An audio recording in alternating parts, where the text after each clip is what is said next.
Dun dun dun. Dun dun dun. Welcome to Quarantiki number, we think, 84. I was lacking in inspiration this morning, so I asked, what do you want to see? And the first response back was cocktail chocolate pairings, particularly dark chocolate pairings. I went, sure, that sounds really difficult, so let's do that. So, what makes doing chocolate pairings difficult with cocktails? For one thing, most cocktails are served cold, and so that kind of freezes up the palate and doesn't open it up the palate for all of the flavors of the chocolate to come through. So sometimes the subtlety of the chocolate will be lost. Most of the rules that I can find online or recommendations and advice for pairings with chocolate are, in fact, either wine, duh, or straight spirits, which, that would be a really short show because I just pour in a glass. There you go. How does this work with dark chocolate? But we're going to try. We'll see what we can do. However, I do have to start with a different cocktail because we opened up a shaker and spoon box about a week ago for an event with friends. And we expected this box to be the Scotch box. And it turned out when we opened it up, it was not. It was Negroni's. And so we had to make do. But one of the things in that box was you needed to do a fat washed Campari. And well, that takes about 12 hours, so we didn't do it that night. But now we have a bottle of fat washed Campari, and this is coconut oil washed into the Campari. And we'll talk about how you do that a little later. First, we traditionally have a toast. So we have a couple of studio guests here, which we have. Is it Sandy or Sandra? Which is it now? Sandy usually spoken and Sandra in writing. All right. So I'm speaking, so it's going to be Sandy, who I know from my days at Cal State Chico. We were speech and debate folk together, and with Sandy is her daughter Kayte. Which, the other night we were out at dinner and she got carded and apparently she passed at the restaurant, so I assume she can drink. So we're going to go ahead and go with Greg that. says, hi, Star Pooch and Emo. Hey, Greg. Greg, longstanding friend of mine from my time at San Bernardino working on my master's. Okay, so So come on up. so Kayte and Sandy are sort of new to the world of sipping rum. So what do you start with when you've got 160 different rums and Have you waved? and you want to introduce people to rums that you don't have to mix with Coke? So Diplomatico gets a bad reputation because essentially they do a process of dosage, which means they put sugar back in before they bottle it. But it also makes for a really nice blended rum, and it's very approachable to people that aren't like snobs like me. And so what we have here is what I consider sort of the house rum, particularly for initiates into the rum world.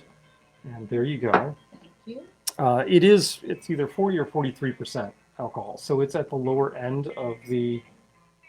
It's on the bottle somewhere. I'm not going to find it right now, am I? Of course not. It's either 40 or 43%. It's one of the two, which is pretty standard for the low end rums. I'm not starting you out with a 75.5% lemon heart, 151. So to friendships that continue, Or rekindled. rekindle. Mm-hmm. To Emo, who seems to be doing a little better. Yeah, Cat's been sick, so and Cat's been bad sick, To so everybody having a wonderful Thanksgiving holiday, whatever that means to you. yeah, and who knows what our Thanksgiving is going to look like. So, Cheers. toast, cheers. Sip. Solancha.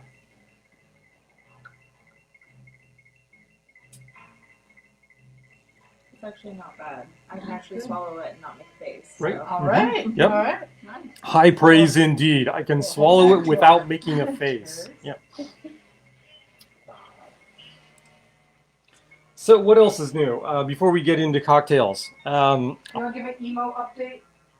Star wants me to give an emo update. Okay, so Because Greg will ask. Emo has our cat, Emo, our little black cat. Started losing weight in August. He's only about 8 pounds when he's at his healthiest, and he went down to just barely over 6 pounds. So a quarter of his body weight in a very short period of time. That's bad. He's been having all sorts of stomach and intestinal issues, and we don't need to go into that if people are going to be drinking. So, but he's been on prednisone, and he's been on a prescription diet since August, and didn't seem to be getting any better. Seemed to be They got potentially better, and then he didn't. So better, worse, better, worse, better, worse. Still on sort of downward trend. And so what we're trying now is to give him a break. So we brought him slowly off the prednisone. We took him off of the prescription diet, and we're just feeding him the stuff that he wants to eat. And lo and behold, he's eating. And for the last couple of days, he's actually held his food down, which is all good things. So we think he's actually putting on weight, but of course, just a couple of days is not enough time to tell. So there's your update on Emo. We think he seems to be trending in the stable direction, which is going to actually allow us to travel for Thanksgiving. So, keep your fingers crossed, pray for the cat, if that's your thing. Whatever, burn some incense for the cat. How's that? There we go. Camilla says hello. Hello, Camilla, who we met last week. Yeah. Yes, for the first time. Yeah. Yep. And David, Chris and David are on Molly. Mm-hmm. David is making Molly Highs. Excellent. And Chris is making nachos. Molly High is a cocktail that I made for David and Chris for their boat. So instead of the Bally High, it's the Molly High, right? Okay. Chris asked a question in chat, not in chat, on the webpage when we were trying to discuss what we're going to do for this evening.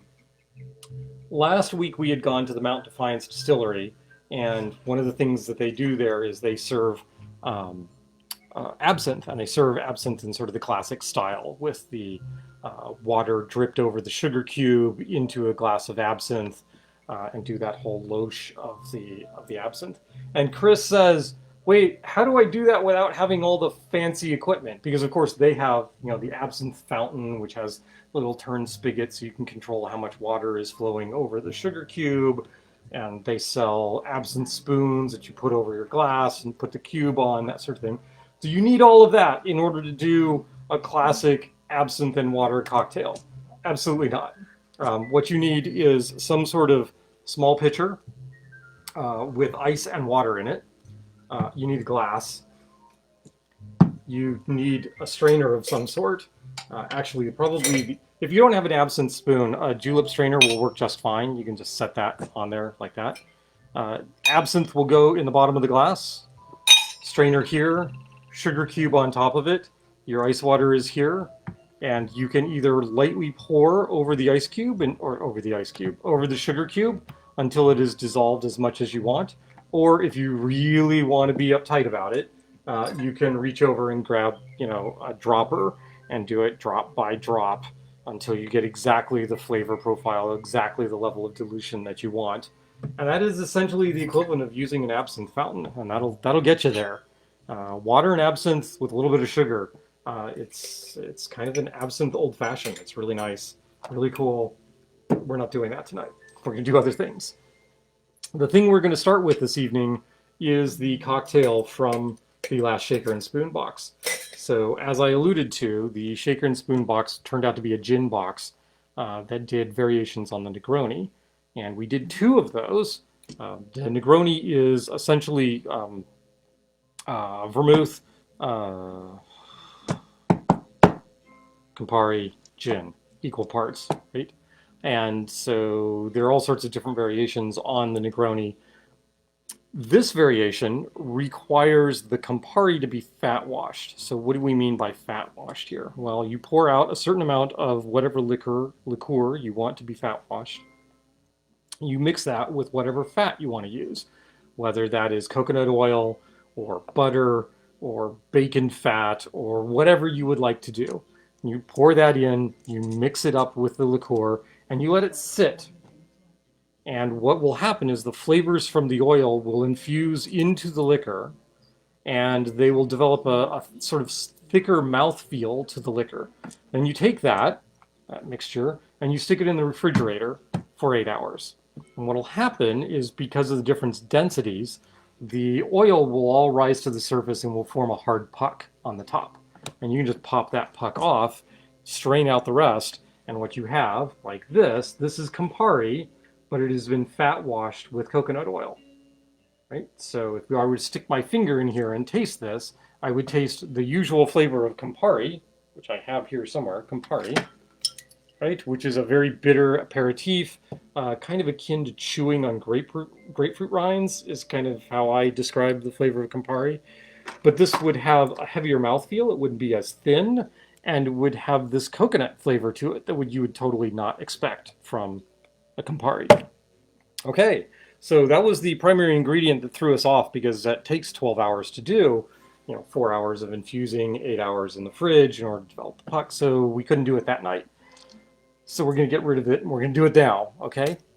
So this is actually called the Pacific Negroni, and I will read you what the actual card from the shaker and spoon box says. It may look like your average Negroni, but your taste buds will dart from Milan to points southeast when savoring Kevin Dietrich's nutty, bitter, and buttery version, which highlights the soft, warming flavors of coconut and pandan. Now, I know that pandan is a fruit. I have no idea what pandan is supposed to taste like, but it's fortunate that they provided us with a small bottle of pandan-infused syrup. I have to say, I tasted this earlier in the week. To me, it tastes like simple syrup. I get almost no fruit flavor off of it. So we'll see. Maybe it comes alive when it's mixed with the Campari. I don't know. So the instructions say, take a bottle... herbaceous tropical plant. An herbaceous tropical plant. Okay. All right. I'm not... Still, that doesn't tell me anything about the flavor profile. It's like, does it taste like chicken? I don't know. Grassy vanilla with a hint of chocolate. Okay. I'm sorry, hint of coconut. Hint of coconut. Okay, Sorry. so coconut. I have chocolate on my brain. So the recipe here calls for 3 dashes of pimento bitters. And when we say pimento, we don't actually mean like pimento in an olive kind of pimento. No, we're like pimento dram. Different animal entirely. And what they want you to do is rinse your glass with the pimento dram. So we're going to go with a coupe, and you're just going to roll the pimento dram around in the coupe in order to coat the sides. Get all the way up to the edge. And once you've done that, you can just toss the excess. That goes away. Do the same thing with this glass. If you've ever been to New Orleans and watched individuals making Sazeracs, they do an absinthe rinse in much the same way, but they're experts and professionals, and what you'll often see them do is take the glass, they pour a little absinthe in it, and then they will just take and spin the glass up in the air.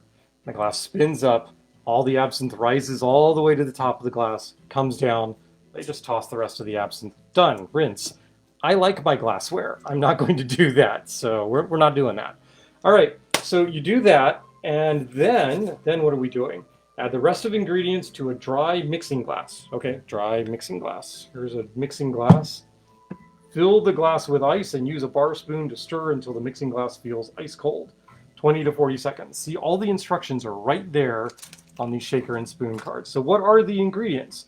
Well, 1 ounce of coconut fat washed Campari. So I'm going to make 2 of these because we have 2 studio guests and they're Star and I, so that's going to be doubled, so that will be 2 ounces. So we've got 2 ounces.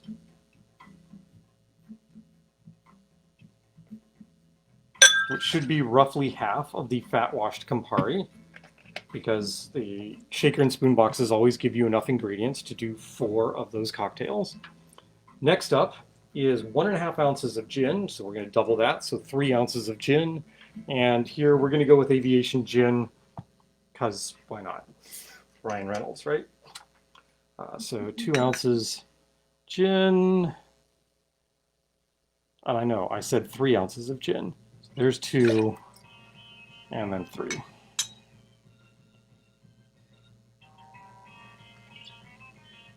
Ta-da.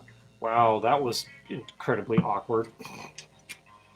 And then lastly, the pandan syrup. What did I do with it? It was here, right? Okay, 1 teaspoon of pandan syrup. So, one of the interesting things about working with shaker and spoon is that, they like to give you these small bottles of things. But when you actually start to go through the ingredients, um, this is more than 4 teaspoons of pandan syrup. So I'm going to have some pandan syrup left over. My refrigerator is now filled with these small bottles of stuff that, like, I don't know what I'm doing with this. When we had the tiki party and I needed sweetener for the punch, I just went through like a half dozen of these bottles and went an ounce of that, half ounce of that, ounce of that, whatever, sweetener. And nobody complained about the punch, so it all seems right. So that was 2 ounces of the pandan, 3 ounces of gin, 2 ounces coconut fat wash Campari. Don't try to say that too rapidly, especially if you've been testing cocktails all day. That would be bad. All right, so now we need ice in here, and I need to move that piece of ice and move this piece of ice out of the way, and find my scoop. Scoop. Scoop of ice. That goes in there. I probably should have a little more ice than that, but I'm not going to worry about it. It'll be fine. It'll be cold enough. Take a bar spoon. Why not Cthulhu bar spoon? Because I'm rocking the Miskatonic University jersey. We'll talk about that later. Apparently it's hockey season or something. I don't know. I don't generally follow hockey, but this apparently is a really cool Miskatonic University hockey team jersey, which, that's just kind of awesome. It's got my name on the back. It's got Star's favorite number, 13. And don't worry about it. None of the passwords use that number in them, so we're not giving you any password secrets or anything like that. It's got the Miskatonic University emblem on the left-hand side. Here, you can see the back. See, there you go. Let's see, what else is new? We've got uplighting now. So there's some uplighting over here to my right. We've got a little uplighting right behind me here, the green light. Yep, it's probably cold. Yeah, that's cold. Take a taste. Well, that's actually quite interesting. I think, in fact, the pandan does come out when you mix it with the coconut and the Campari. How strange. I would not have suspected. Okay, so we've got our 2 little coupes, and we are going to take our julep strainer.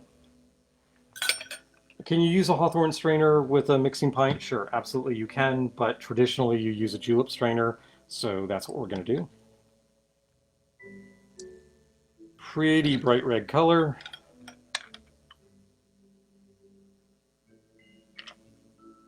And probably not put a link to geeky jerseys, because we like geeky jerseys. So that's basically how that should be served, but I think it needs something else. So as long as we have them, I'm going to go ahead and reach over into the box, and we are going to add a little more purdy. We're going to drop a cocktail orchid in each one of these. There's a one. Because we have them. Because we had a box of 50 for the party, and oddly enough, I didn't use them. I didn't use 3 or 4 of them in every cocktail I made. Therefore, we have some left. And there we go. This is the Pacific Negroni. So I'm going to take a taste of the one that Star and I are going to be drinking from. Do you have a preference? This one? Sure. Yeah. Kayte, you want to come up and get the one for you and your mom? That is a tasty little cocktail right there. I'm not sure what the pandan is adding to it.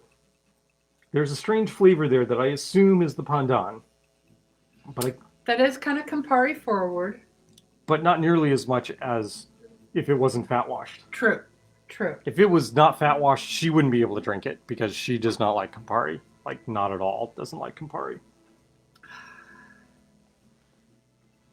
Yeah. You're not a big fan of Negronis. I'm not a big fan of Negronis, but it is not bad for a Campari drink. Here, would you like the rest of my Diplomatico, and I will finish off this cocktail? Absolutely. There you go. See, this is what partnership is all about. All right. So Campari being very bitter forward.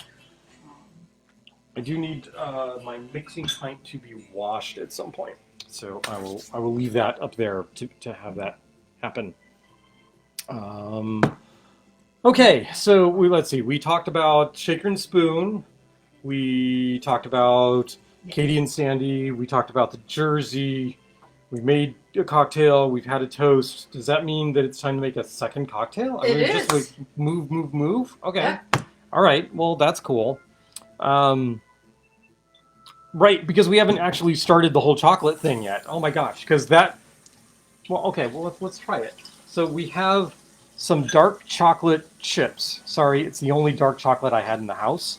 So I'm going to take a taste of some dark chocolate chips and then try it with the Campari drink. I'm not optimistic because dark chocolate is a little bit bitter, and having it mix with the bitter of the Campari I think is not going to be a good mix, but we'll see. So there's some dark chocolate. It's not the greatest dark chocolate, but you know, it'll do. I make cookies with it. I mean, come on.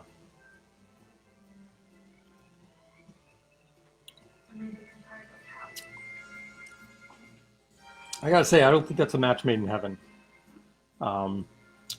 The sweetness of the chocolate really accentuates the bitterness of the Campari, and I'm just not a big fan of that mixture. That's not to say that I'm not going to do something similar when I try and pair with chocolate, because That makes the Campari stronger. yeah, yep, Goes pow. it goes pow, you go pow.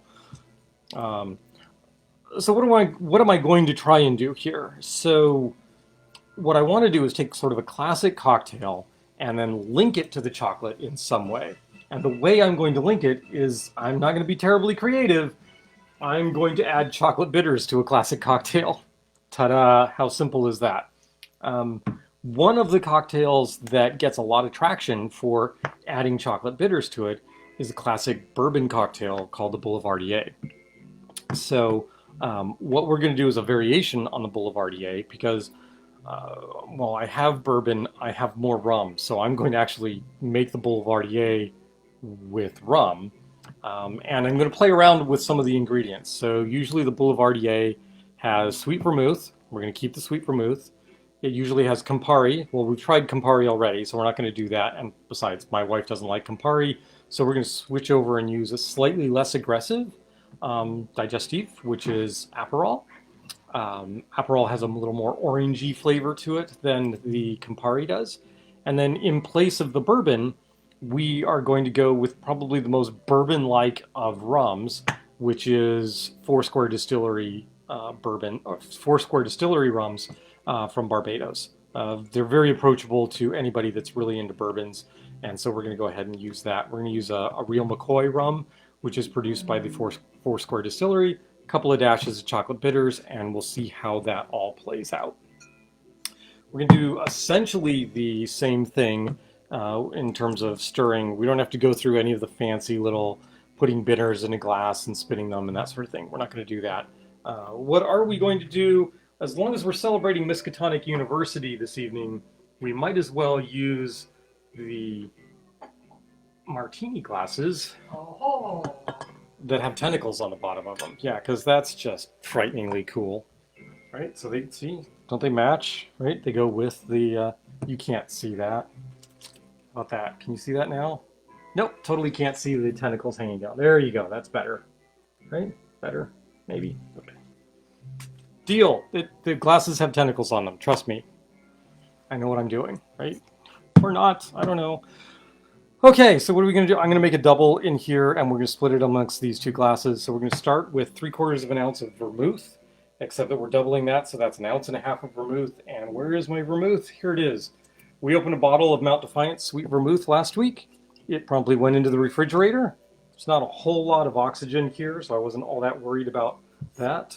Should be fine. But I may, depending on how much vermouth we use over the next couple of days, I might bring this to a smaller bottle just to limit the amount of oxygen contact with your vermouth. Remember, vermouth is a wine. Treat it like a wine. It goes bad like a wine.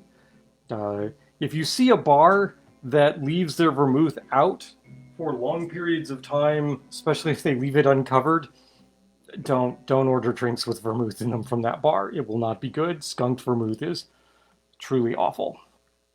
Okay, so 3/4 of an ounce sweet vermouth. We're going to double that because we're making 2.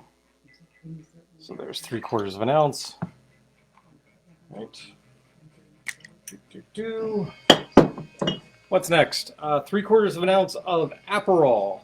So Aperol, it's an orange liqueur. Looks like this. It's bitter, but it is not nearly as bitter as Campari. It serves as a digestif, which means it's really good for helping the digestive system, especially after eating large meals, that sort of thing. Italians are drinking this stuff like mad. Also, Aperol spritzes, Campari spritzes are totally a thing, which is essentially, some minor variations, but essentially what you're doing is you're taking the bitter digestif, you're mixing it with Prosecco to lengthen it, and they're quite lovely on really hot summer nights in Rome. And yes, I speak on a cruise ship. I speak from experience because, yeah, sitting in Rome, drinking Aperol and Campari spritzes was, well, it didn't suck. 3/4 of an ounce. And do I have 3/4 of an ounce left in this bottle? It's okay, folks. I have a second bottle of Aperol lying around. Look at that. Called it. We're good. Next would normally be 1.25 ounces of bourbon. So that's 2.5 ounces. See, there's a reason to study math, right? So you can make cocktails, right? That's why we study math. The Pacific Negroni is coming back, which, yeah, Negronis are a cocktail lover's cocktail, right? They're little, like, snooty leather apron, perfect mustachy kind of cocktail. It's just I like them. Yeah. It is my personal opinion that bartenders taste so much stuff that they eventually develop a resistance to a lot of the subtle flavors, and so you see them drinking a lot of very bitter things because those things cut through all of the other flavors. So they end up drinking things like Fernet Branca or Campari or, God forbid, Malort, which, okay. What am I doing? 1.25 ounces doubled is 2.5 ounces of some normally would be bourbon. In this case, we are going to go with the Real McCoy. So Real McCoy, this is a limited edition. This is we're reaching for some good stuff here. This is the 14-year Real McCoy. So the youngest rum in here has been aged a minimum of 14 years.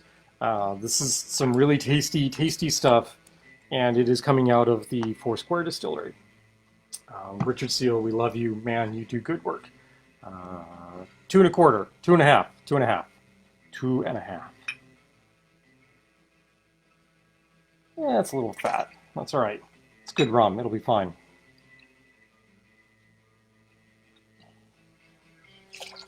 And this is clocking in at 46% or 92 proof. Okay.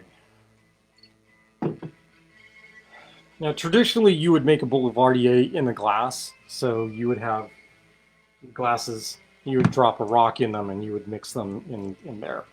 What I'm going to do is just take some ice, a couple of big cubes, put them in here, swirl it around, take the ice cubes out, put them in these glasses, and do it that way. Why? I don't know. It's because that's what I feel like doing. So, deal. Okay, so there's a nice big rock here, second rock there, and then I have 2 more over here, and I'm going to put those in the glasses. These have been a little frosty, so I need to run them under some water. And why am I running them underwater? Because I want my ice that's going in the glass to be crystal clear. And I actually do have crystal clear ice. Yes, indeed, you can see right through that. And that's what we're going to use this evening for those cocktails. It goes there, That goes there. Take that, whiskey and oyster. And we're going to stir this. Again, basically the same thing. You want to get this ice cold. I did a version of this earlier today just to test out the taste profiles. And I did it with ice cubes, so smaller cubes. And it was very easily over diluted. So I was like, nope, we're going to go back. We're going to use the large cubes. It'll all be fine. Just want this cold. How y'all doing this evening? It's a good weekend? Getting ready to go run off, do Thanksgiving with hopefully family, friends, chosen family, whatever. Have some turkey or not. It is the season that everybody starts sending me pictures of the turkey stuffed with the duck, stuffed with an octopus, and the tentacles coming out of it. Yeah. Every time I suggest doing something like that with our family and friends, they shoot me down. They say, no, we're not doing that. I don't know. It seems like it could be okay. Julep strainer.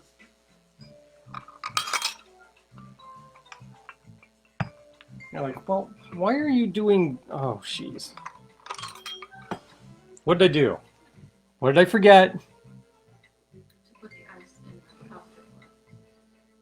The whole thing to link this, right, was the chocolate bitters, right? So 2 dashes of chocolate bitters is usually what you would do with kind of a Boulevardier, a variation of the Boulevardier. I want to really kick up the chocolate, so I'm going to go 3 dashes of bitters for each one. That's a total of 6 dashes. So 1, 2, 3, 4, 5, 6. And then we'll incorporate this. Oh, and I can totally smell the chocolate off of this. I should have known. I was like, that doesn't smell right. Oh, yeah, it's because there's no chocolate in it. Okay. Oh, yeah, that's better. Goes over the rock. Goes over the rock.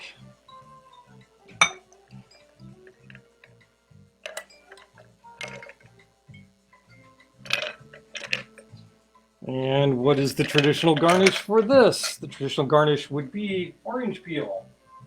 So we're going to go grab an orange and a peeler. And we're going to... These are a strange variation of orange, which has some tangerine in its genetic makeup, which means that its peel is especially thin, which is less than entirely ideal for expressing oils over your cocktail. But in order to make up for that, we're going to run around the inside of the glass and just stick the orange peel in the glass. There you go. Thank you. It didn't want to go in. It's afraid of the water. Right there. That goes in there. Ta-da! And there we have a variation of the Boulevardier that is using rum as its base instead of using bourbon. And yesterday was the Transgender Day of Remembrance. And as a consequence, we are going to use our Gay Pride straws from... Woohoo! Surfside Sips! That's right, Surfside Sips. Ordinarily, would you put a straw in with these cocktails? No, but we're going to anyway, because pride, right? Okay, so we've got the tie into chocolate, and there's a little bit of orange flavor, both from the orange peel and from the Aperol. And what I'm hoping for is the mixture of the dark chocolate and this cocktail will give you kind of a mouthfeel and taste of those dark chocolate oranges, right? You know, the chocolate oranges, you smack them on the table and they fall into segments. You all know what I'm talking about, right? Hopefully, maybe not. Yeah. Okay, if Amanda not... says the orange and the chocolate should go really nice together. Yum. So that's a really nice cocktail. It's a little spirit forward, a little orangey.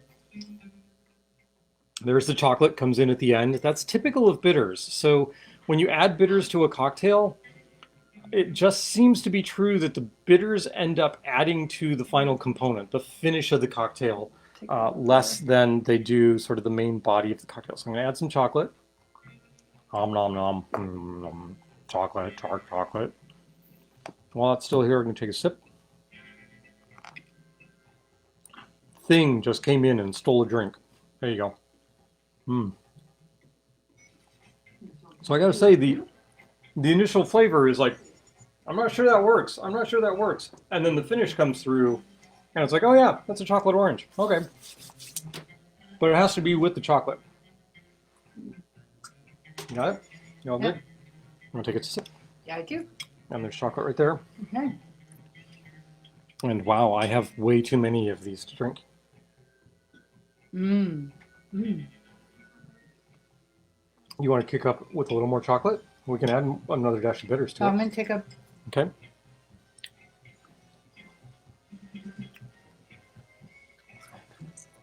So what do y'all think?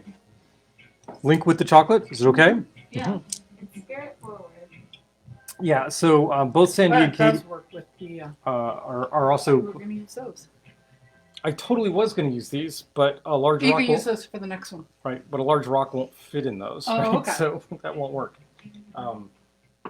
Which, you know, this is trial and error here. So if you like drinks that are a little sweeter, this obviously is not that. But then again, with dark chocolate is bitter, right? So if you got a really sweet cocktail and then you were trying to eat dark, bitter chocolate on top of it, the chocolate would just be bitter, bitter, bitter. That's all you would taste. So you need some level of bitter component in that to make it work.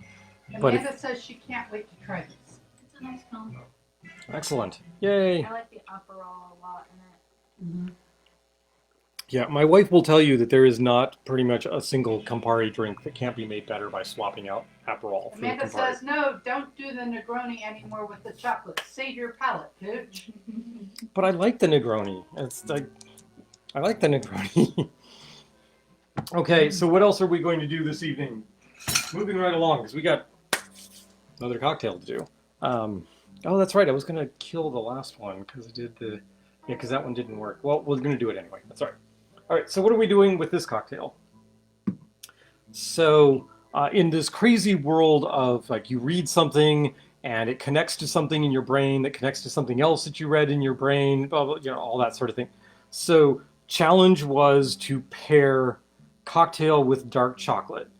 And as I'm reading through Facebook, because, you know, I'm an old guy, I read through Facebook, right? I see a post that is about dark chocolate cordial candies that my mother loves. And of course, there's a comment from my mother saying, ooh, yum, I love these. I get these every Christmas, blah, blah, blah. I'm like, wait, dark chocolate, cherries, that's sort of a natural combination. So can I play off of that? Can I make that work and link the cherry and try and do something that's a dark chocolate cherry cocktail? I'm like, well, again, I could do that by adding like a chocolate liqueur into some sort of cherry cocktail. Or I could let the chocolate speak for itself and try and play up the cherry components of the cocktail. So the thing I know that will express cherry flavor to you is cherry hearing. So cherry hearing, this is a cherry liqueur. It's low ABV. No additives, artificial coloring, swirl with ice, lean back and chill. Right, no, we're not going to do that. Colored with elderberry extract. Really? Weren't we just talking about elderberries earlier? Yeah, because yeah, Sandy and I did work with, in speech and debate, with cutting Monty Python and the Holy Grail to perform. And yeah, so your mother smelled of elderberries. Father smelled of elderberries? Whatever. One of your relatives smells elderberries. Right. Hopefully they don't smell like hamsters. Those things are nasty. In any case, so we're going to play up the cherry component with cherry hearing. And we are also going to play it up a little bit on the back end because I have some Woodford Reserve spiced cherry bitters. So we're going to add that to the cocktail. So I was like, all right, so what have I got in the repertoire that uses cherry hearing? Well, Singapore slings. Great, awesome. Singapore sling. Wait, Singapore slings are tart. It's one thing to pair a little bit of bitterness with the bitterness of the dark chocolate. The tartness, though, of a Singapore sling, I'm just like, yeah, I just don't see that as working with dark chocolate. So, okay, I needed to find something else. And page through. What other cocktails are out there? What is this? Ankle breaker. Ankle breaker. What is an ankle breaker? Okay, so You made that before. I have made the ankle breaker before. Um, the so, so bizarre connections, right? So Revolutionary War, um, General Marion, was Marion the first name or last name? The Swamp Fox was his nickname. Apparently, he was attending a party where this drink was being served, and in order to escape the British, he jumped out a window and broke his ankle as he was fleeing, and hence Francis Marion, General Francis Marion, yes. And so the drink got called the ankle breaker. Yeah, that's, I'm sure, a totally apocryphal story. It has no actual bearing on the drink.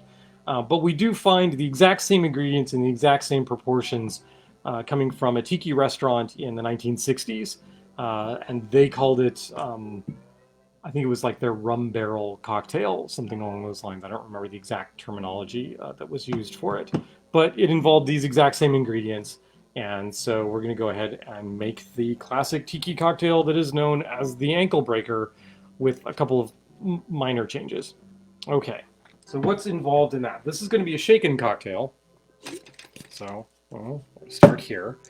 And the classic version of this starts with just half ounce of a simple sugar syrup. I'm like, well, that's boring. I mean, white sugar, water, eh. So, you know, we're talking tiki here, so I might as well kick it up a notch, and we're going to use a simple syrup. Actually, we're going to use a rich syrup that is made with demerara sugar instead. And demerara sugar is a little more raw, has a little more molassesy flavor to it, and is just all around. It has flavor as opposed to just sweetening the cocktail. So that's what we're going to use. We're going to use some homemade demerara syrup. You just use demerara sugar and white sugar combined when you're making the syrup. That's all you do. Normally it would be a half ounce. We're making a double, so this would be a full ounce of demerara syrup. All right, what else? What's next? So the classic version of the ankle breaker uses lemon juice and uses a full ounce of lemon juice. And this is lemon juice.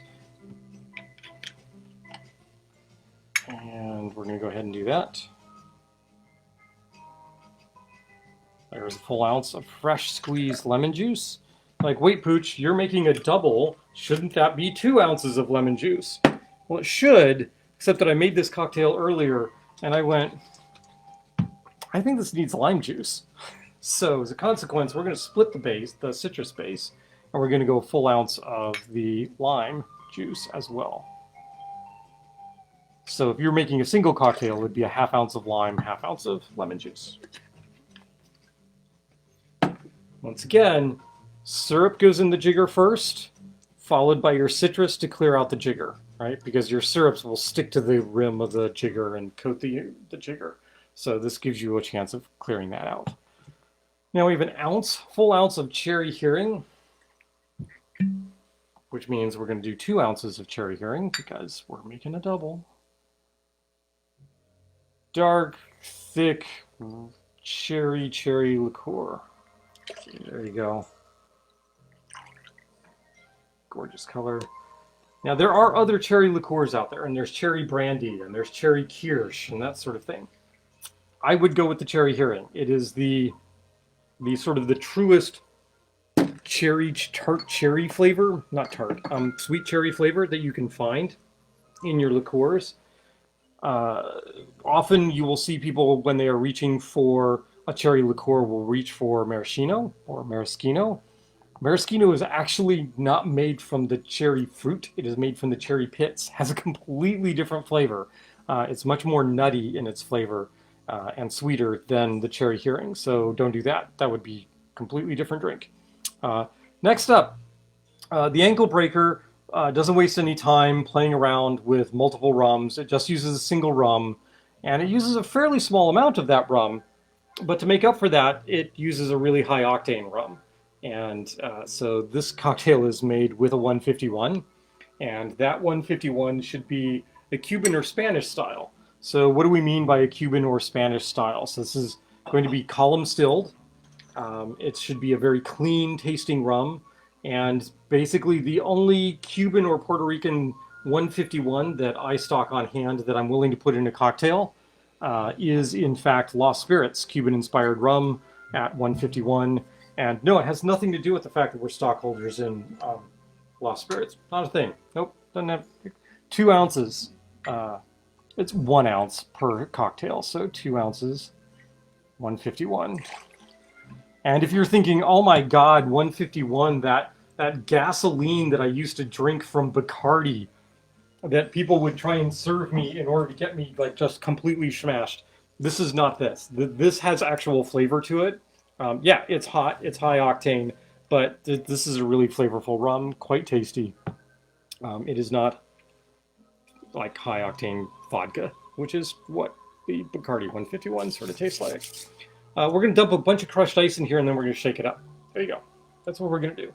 So crushed ice.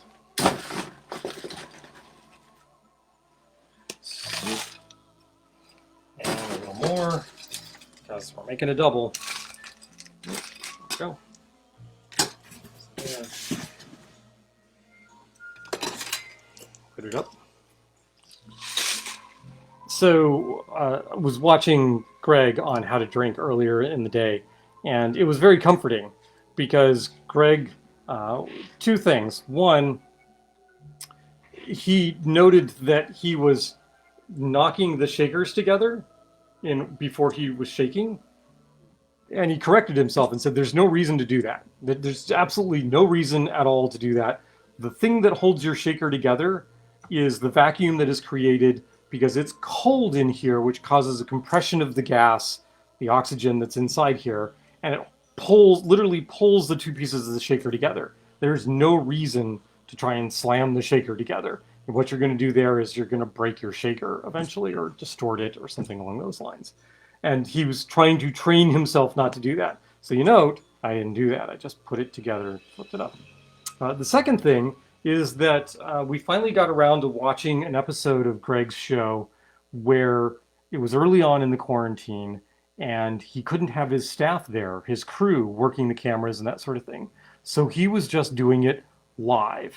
And Greg's a professional at doing these sorts of live broadcasts. They're edited. They're slow slick, motion, they're awesome. Special effects. Even his live broadcast, I mean, it puts what you're watching here to shame, but not outrageously so. I didn't just feel like, oh my God, I'm so embarrassed that I'm doing this on Facebook Live in comparison. It was actually like, oh, okay. You know, he's making some of the mistakes I learned early on. All right, cool. So, yeah.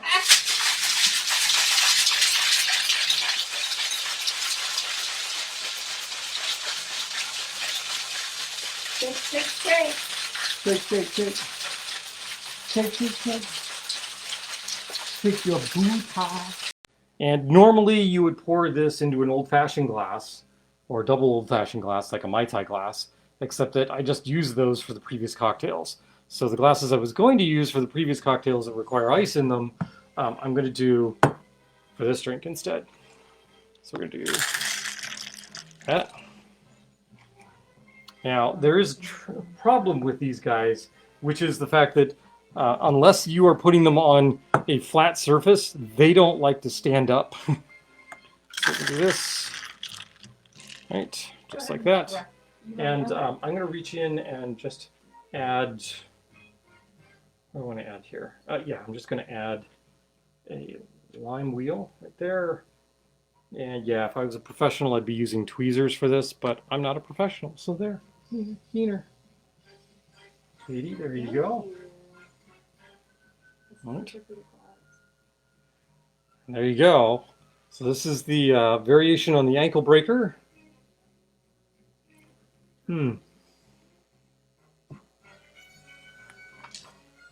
Guess what I forgot?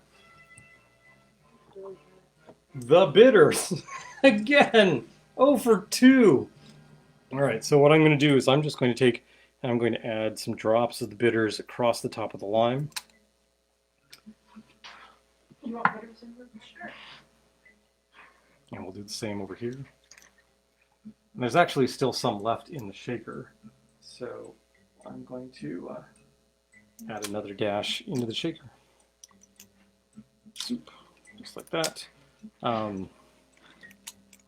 Actually, earlier when I was doing this, I did 2 dashes. So there we go. That'll brighten up the finish of this with a little more cherry. Oh yeah, that's the bitters actually make that. Yep. That takes it totally into the cherry cordial kind of realm. Mmm. Well, that one's yummy. I add a little chocolate.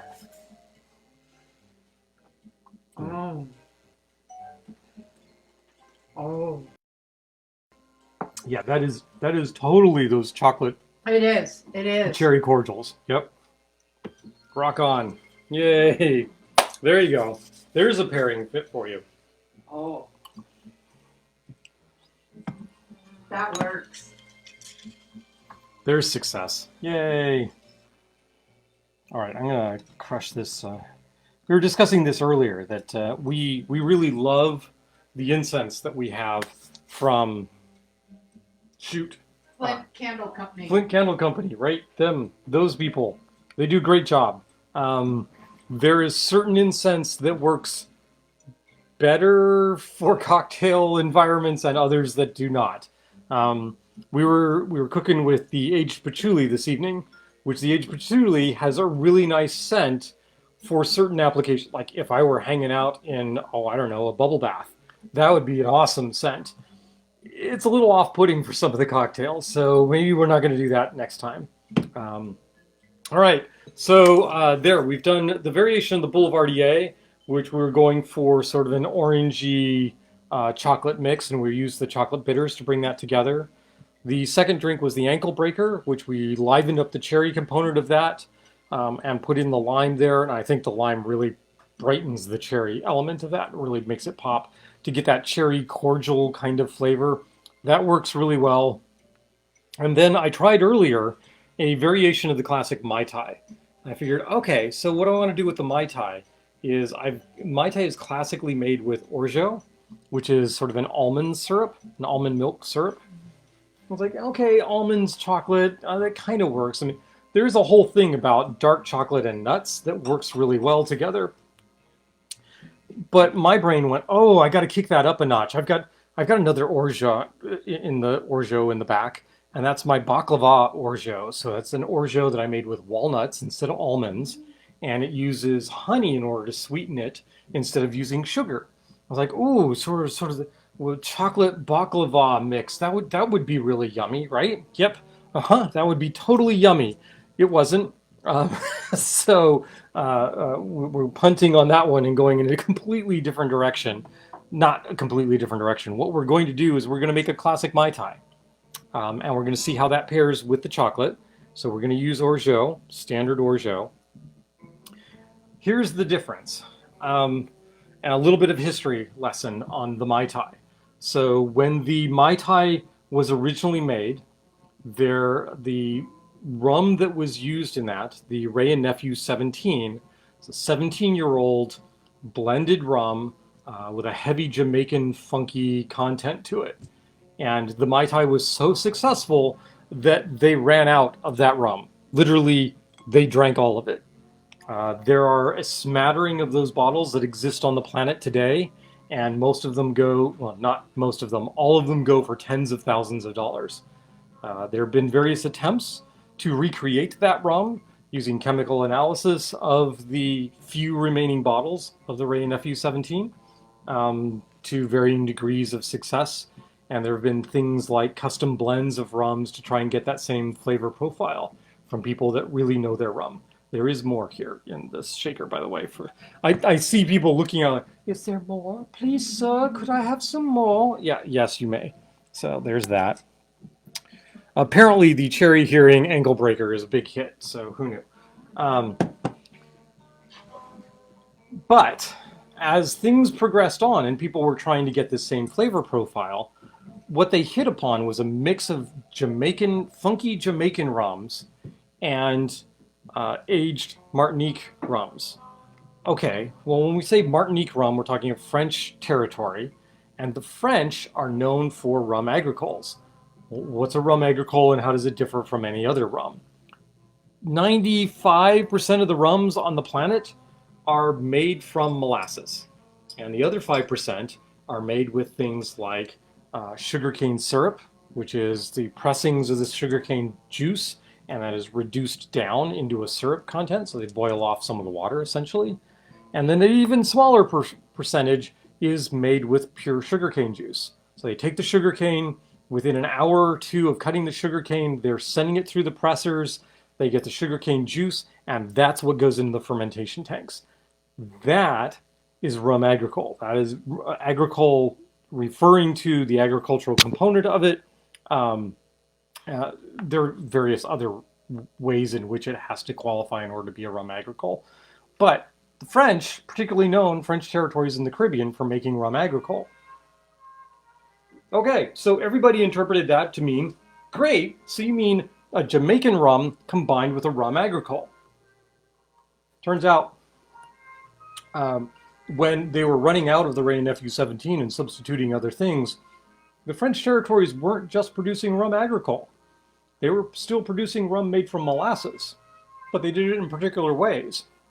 And as a consequence, if you want that sort of true Mai Tai-ish flavor, apparently, so I am told, it is better to use a French-produced, non-agricole rum combined with a Jamaican rum. But, all right, well, I got 160 rums. Surely I have a French territory rum that is not a rum agricole. Wow, did that turn out to be a hard find? But it does turn out that one of the rums that I have, one from the Transcontinental Rum Line, produced from Guadeloupe, French territory. This is a pot still rum that is produced from molasses in a French territory. So what we're going to do is we're going to do a Mai Tai, and we're going to do a Mai Tai using this and a Jamaican rum, and we're going to see how that works out. Now, I tried this earlier with the baklava syrup. Yeah, that wasn't good. So we're going to try this, but we're going to try it with the classic orgeat and see how this works. This, too, is a shaken cocktail. I should finish this. Wow, I have chocolate in my mouth. This is going to be bad, isn't it? Yeah. So this cherry drink, you totally need to make for your mom. I do. Yep, so when we go up to... Wow, oh. Yeah, I still had chocolate in my mouth. The bitterness of the Campari, it is only accented by, as the drink gets warmer, the bitterness of the Campari comes through even more and more. So you really need that. The first drink really needs to be cold. Otherwise, it just gets too bitter. We don't see you make the face very often. No. Especially even with Campari drinks. You know, it's because usually I'm drinking the Campari drink while it's cold. So that doesn't normally happen. Okay, so what are we going to do? Mai Tai. Some recipes for the Mai Tai will split the sweet base between orgeat and just a simple syrup. I want to play up the almond component because we're trying to match with chocolate, right? So instead of splitting the base, I'm actually going to go with a straight orgeat sweetness. So normally that would be a 1/4 ounce of orgeat and a 1/4 ounce of simple syrup. So we're going to go a full 1/2 ounce of orgeat. We're making a double. 1/2 ounce doubled is a full ounce. You don't have to take calculus, but for goodness sake, get your math and your fractions down, because you never know who you're going to need to make cocktails for. Orgeat. Yes, you can buy orgeat off the shelf. Small Hands makes a very good orgeat. A number of other, Lieber & Co. makes a very good orgeat. It's a bit of a pain to make it at home. There's a lot of squeezing shredded food processor pulverized almond bits through cheesecloth to get all the milk out. But I got to tell you, it makes us so much better. Orgeat. The homemade orgeat is just amazing. It's order of magnitude better. Okay, ounce of lime juice. We're going to double that, of course, because we're making 2. So that's 2 ounces of lime juice.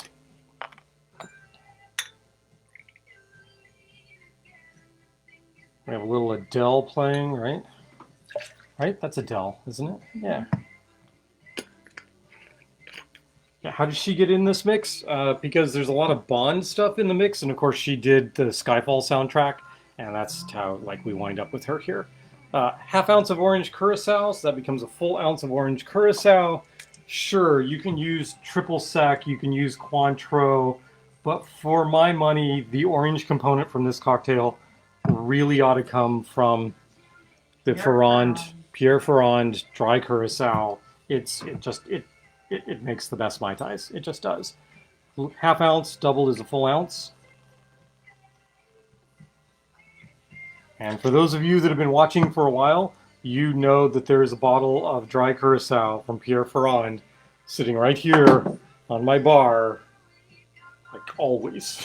It's just right there, always. Usually 1 ounce. So we're going to double that to 2 ounces of Jamaican rum. We want something funky, and Dr. Bird. we are going to go with the Dr. Bird, but again, I learned from making the cocktail earlier. The Dr. Bird is a funky rum that has all sorts of rotted fruit smells and flavors to it. Took over the cocktail just a little bit. So what we're going to do is we're going to split the rum base, split the Jamaican rum base, and instead of doing 2 ounces of the Dr. Bird, we're going to go an ounce of the Dr. Bird, which is also a little higher proof. I think it comes in at 50 proof. And it's Muscatel cask finished. Yep, 50%. And the second piece of this is going to be Smith & Cross. So this is an overstrength, Navy strength, 57% alcohol rum. Also Jamaican, funky but not overly weird like the Dr. Bird. So I'm hoping to cut down some of that hogo and funk from the Dr. Bird by splitting this base. There you go. Did you know Did I know? the Dr. Bird is the national symbol of Jamaica? It is a swallow-tailed hummingbird. I did not, but So I would Julius guess Hollingsworth that only is in a Jamaica. swallowtail hummingbird, and it says polyphemus Jamaican rum on there. So apparently, yeah, that's the national bird of Jamaica. National symbol. Guadalupe rum. So this is distilled in 2013, bottled in 2018. So we got 5 years of aging, and 30% of that time it was aged on the continent, i.e. in Europe. The rest of the time it was aged in the tropics. Does that matter? Absolutely it matters, because the tropics are a much hotter climate and much more variability. You lose a lot more to the angel share. There's a lot more of the breathing of the cask. And so it ages much, much faster in the hotter climate. So while this is 5 years aged, the fact that you have 70% of that aging time is in the tropics, yeah, this is the equivalent of a much longer aged continental rum. Okay, we need 2 ounces of this. Right. TCRL is a private bottler. They find rum that they like from distillers, and they buy up that rum and they blend it, or they just simply bottle it straight from the cask, sometimes a little dilution, and they sell it independently on their TCRL line, which is Transcontinental Rum Line. And I have never been disappointed with anything from TCRL. There have been even rums that's like, yeah, I'm not sure that that's a rum I want to be drinking a lot of. It's always that is unique and an interesting way of looking at the crafting of rum and how they get those flavors from that. Okay, so And where do we get our TCRL? we get our TCRL from the #1 cocktail bar in DC, which would be Green Zone. And how did Green Zone get to be? Green Zone got to be because Chris, the head manager and bartender at Green Zone, had this wild idea that he wanted to do Middle Eastern tiki, and Green Zone was born. Did a bunch of pop-up bars, and eventually they actually have a brick and mortar establishment in DC. and they are around the corner from Insomnia Cookies. Is that right? Yeah. And Tiki on 18. And Tiki on 18th. Yep. Green Zone. We love the people at Green Zone. They're awesome. They're wonderful. You should visit Green Zone if you come to DC. Okay, this gets shaken with crushed ice. That's how this works. That's a Mai Tai shaken with crushed ice. Add a bunch of ice. There are 2 of these, so we need a little more crushed ice than we would normally do. That. Well, you know, I'm hitting right about the exact amount of crushed ice that I needed for this evening. I must be learning something. I need a couple of Mai Tai glasses because we're making Mai Tais. Just reach in, grab a couple of Mai Tai glasses. What do we got here? The 2020 Inuhele Mai Tai glass. So the 2020 Inuhele convention was in fact not conducted live. And so they had a whole bunch of these glasses kind of lying around. And they went into a Horror and Clay mug crate. Tiki box. And so that's what we got this from. And next year, the 2022, we are actually going to be in Atlanta. Along with Amanda for this particular convention. And drinking tiki drinks and talking tiki lifestyle and in general having a wonderful time.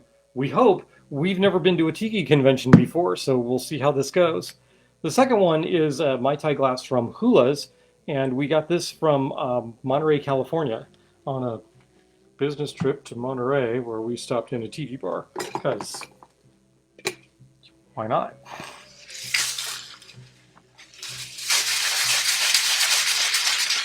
Once again, you don't need to smack the shakers to get them to link up with one another. As it gets cold, you create a small vacuum.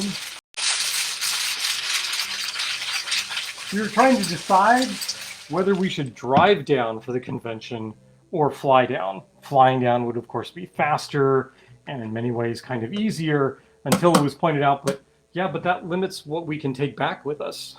Like, oh yeah, so we're driving, right? Yep.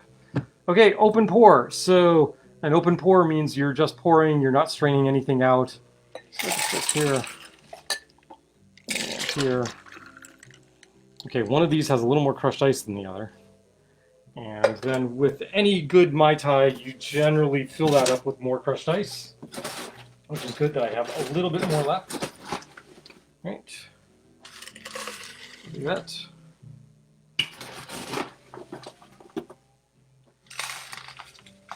So the classic Mai Tai garnish is an inverted lime husk. And shift that down a little bit. Inverted lime husk with a sprig of mint. So it kind of looks like a little desert island or a little abandoned island with a palm tree coming out of it. This is, well, I was making this with the baklava syrup, so it was a non-traditional Mai Tai. So I was going to go with a non-traditional garnish for it. But now it's a traditional Mai Tai, and I'm still going with a non-traditional garnish for it. So what we're going to do is we've got a lime wheel with a cocktail umbrella, and we're just going to set that on the side here. Right? And it's going to fall over.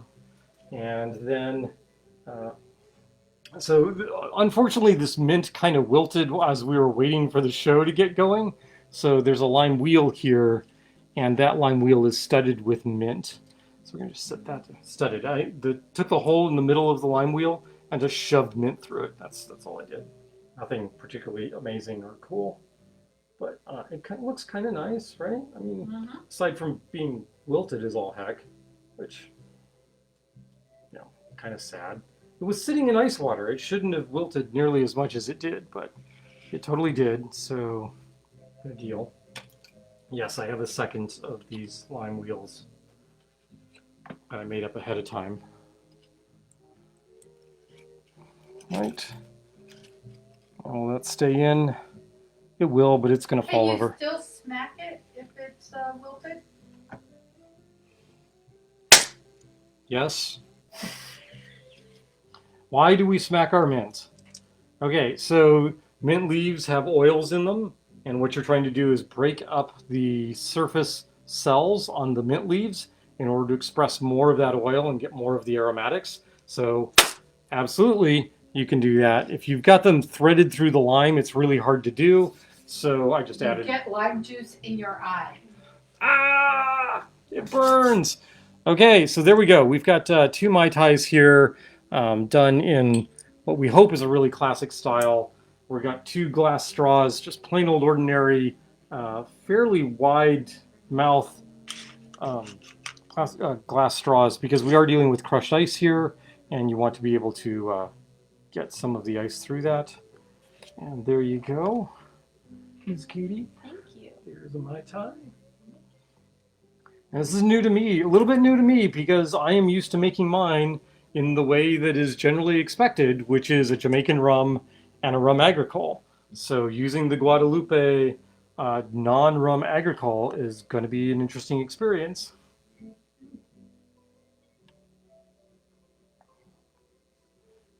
Oh, Oh, we got a little happy dance. oh, that's a Mai Tai. Oh. So, I mean, that is your classic Mai Tai, and I have no idea whether or not a classic Mai Tai is going to go with chocolate, but I'm willing to give it a try. And if it doesn't, somebody else can have the chocolate. I'll have the Mai Tai. Mm.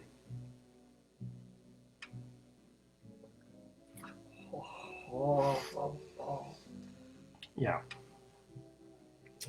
That's a good Mai Tai. I'm thinking they were onto something when they said it doesn't have to be a rum agricole. Yeah. And the you can definitely taste the Dr. Bird elements of it, but it is not as prominent as it was in the earlier cocktail. Yeah. Chocolate is okay. Yeah, I don't think It's not bad. chocolate adds. It's not bad. necessarily to If you were doing, here's my take. If you were doing a dark chocolate tasting, Mm-hmm. so you were trying to detect different elements in different dark chocolates, I think the Mai Tai would be an excellent palate cleanser in between Yes. chocolates. Yes. So there you go. We got 3 different cocktails. 4. Well, 3 different cocktails Those that you are can with drink chocolate. that you can drink with chocolate. One which links to the chocolate via the chocolate bitters. The second, which links to kind of like a favorite chocolate dessert, which is the little chocolate cherry things. Cordials. Oh, yeah. And the third, which is something to sort of cleanse your palate in between different dark chocolate tastings. Yeah. I think all those work Yeah, absolutely. to varying degrees. So we're going to call this a success. Yeah. And I think the Pacific Negroni is a success. Just don't drink it with Yeah, chocolate, don't drink it with because it's So next week, next week. we have no idea what Quarantiki is going to look like. Yeah, because we're going to have to broadcast from not my bar. Yeah, we may be broadcasting from the road, depending on timing. Oh my gosh! So Yeah. you may Ooh. just get him rambling from the passenger seat of the car. Who Yeah, knows? Because usually my job at Thanksgiving is making cocktails. Yeah, so you may hear about Thanksgiving cocktails. We may stop at a tiki bar or two on the way to Thanksgiving, so you may get reports. Mm-hmm. So it'll be I don't know. different This Quarantiki is next week. assuming we actually get to go, Right. right? So we're still debating on whether or not we're going because of emo and that sort of thing. But yeah, hopefully. Yeah. And wow, geeky jerseys. I got a Miskatonic University hockey jersey. How freaking I cool is that? Couldn't wait Yeah. for Christmas to give it to him because, well, Yep. I love my wife. She is totally incapable of keeping secrets from me, though. there are secrets. There are other Christmas presents. Well, yes, but I know that they've arrived Yes. because you had them in boxes, and you were like, "No, you can't look in that box. Yeah, Don't." I'm like, "Can I carry this box upstairs for you?" You're like, "No." Oh, okay. I'm guessing it's a Christmas present for me. It could be, maybe. Yeah. Yeah. Yeah. Sure. But yeah, this is totally cool. We're absolutely taking this to Champagne because there are hockey fans in Champagne, There are. and they will appreciate it. Yeah. Correct. We have a YouTube channel. We have Lovecraft Cocktails on YouTube. We are slowly moving early episodes over, and it is amazing how bad those early episodes were, and how nice it is that you can clean those up through post processing. And that is entirely my technical editor's doing. You saw her just a moment ago right here, my darling wife, doing all that post-processing, making it so you can actually hear. Because, man, when we had the early microphone, we were using my laptop and the microphone off of that laptop, and wow, was that sound terrible. So we're not doing that anymore, obviously. We got the mic over here, seems to be working fine. Hope you enjoyed episode 84. 84 of these things. Of Quarantiki cocktails from Lovecraft. No, Quarantiki from Lovecraft cocktails. Yeah, I should have more to drink? No, I should have less to drink? I don't know. Cocktail recipes to follow. Hope you enjoy, what is it? What's the sign off? Something about daggone good cocktails? Something along those lines, maybe? I don't know. Or go lovingly craft some cocktails. Lovingly craft some cocktails, yeah, right? That's not horrific at all. We should do something about well, I don't know. It depends on how good you are at crafting cocktails. I think it's about time that I just hit the big red button and sign off and say goodbye, and we'll see you next week. Maybe. We'll see what next week looks like. Enjoy your Thanksgiving. Have a wonderful time. Hopefully you are able to get together with family, friends, chosen family, whatever, and it's a great Thanksgiving for you. So please do enjoy Lovecraft Cocktails. Signing off for the evening.